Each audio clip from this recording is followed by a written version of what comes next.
Hey guys, this is just another video real quick to go over your reading material for this week and the activity that I said you guys would have in the video I made about your prefixes and suffixes.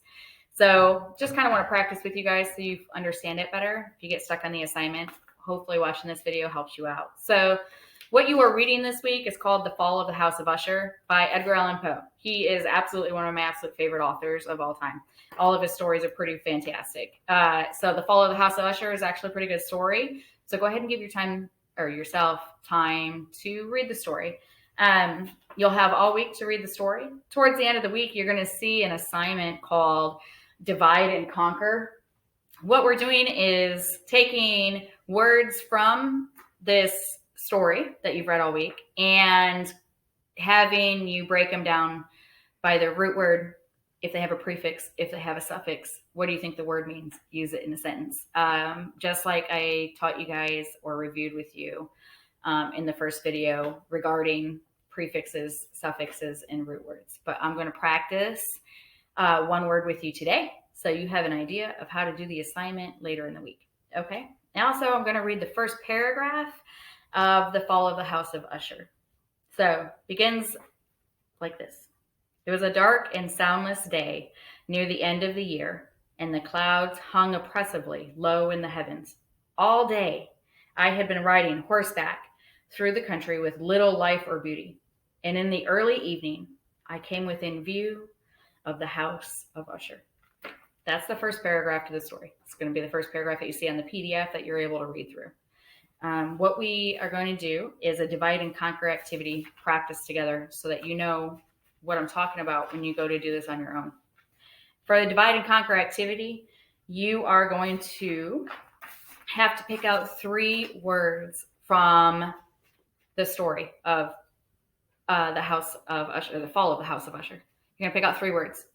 Those words you're going to break down into the root word, if they have a prefix, if they have a suffix. What does that word mean? And then use it in a sentence. Only 3 words. That's it. So today we're going to practice with 1 word. You cannot use this word as your own for your assignment later, okay? But let's see. So I'm going to pick out the word oppressively because that was in that first paragraph there that I read for you guys. So looking at the board as we have it, the whole word I'm picking out is oppressively, right? So let's write that in.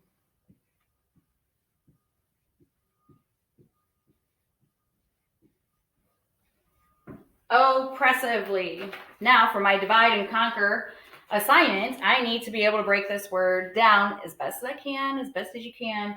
So I know that the word that has the most meaning, I know the word that sounds familiar and everything else in this larger word of oppressively is the word oppress.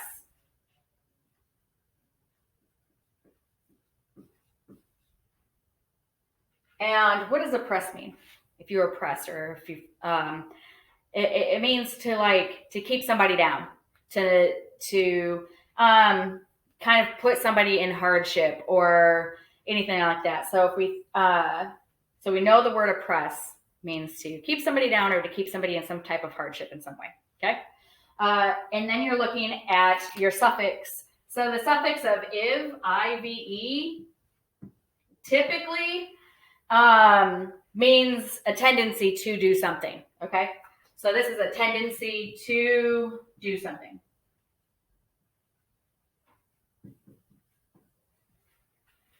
So ly at the end, we know just changes your your adjective to an adverb, so it's an action type thing or how you're doing something.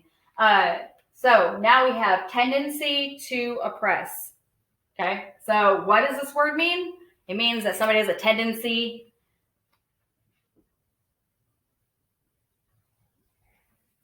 to keep someone down.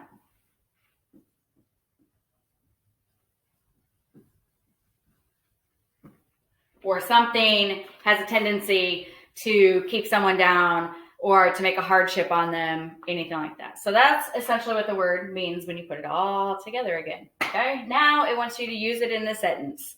Make up your own sentence. Don't use it from the sentence in the story. So I said the king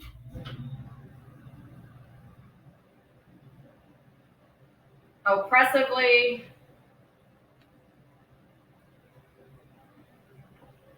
added taxes to the people in his kingdom.